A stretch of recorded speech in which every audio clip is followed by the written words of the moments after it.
าดส่องนั่งมองดวงดาวบนฟ้าคิดฮอดแท้นาคิดเห็นหน้าคนมีเจ้าของความหักมาแหงเศร้าแรงได้แต่คอยคองเดือนง่ายสายลมพัดจองไอ้ปล่อยให้น้องนั่งเงาเดียวได้คิดฮอดไอ้หลายเห็นไอ้แซดมาตลอด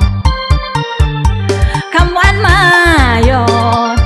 ให้น้องนี่ต้องตายใจโทรขอเห็นหน้าภรรยา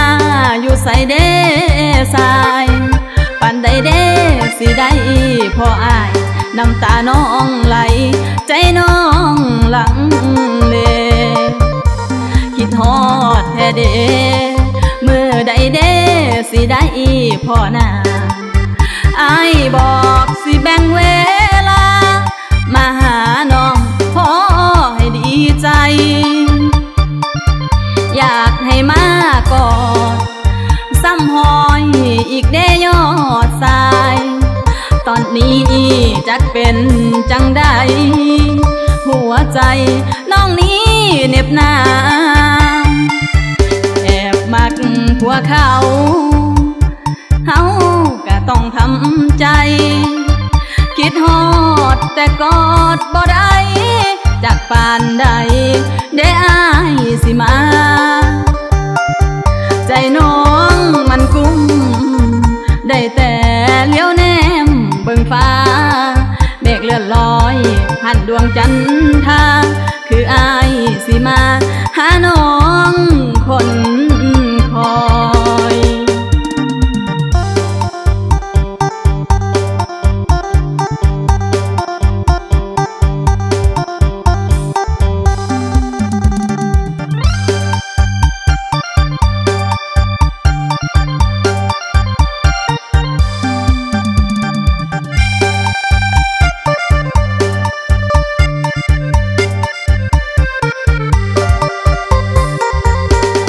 ฮอดแท้เด้มือใดเด้สิได้พอหน้าอายบอกสิแบ่งเวลามาหาน้องพอให้ดีใจอยากให้มากอดซ้ำหอยอีกเด้ยอดสายตอนนี้จักเป็นจังใดหัวใจน้องนี้เหน็บหนาวแอบมักผัวเขาเขาก็ต้องทำใจคิดฮอดแต่กอดบ่ได้จากปานใดได้อายสิมา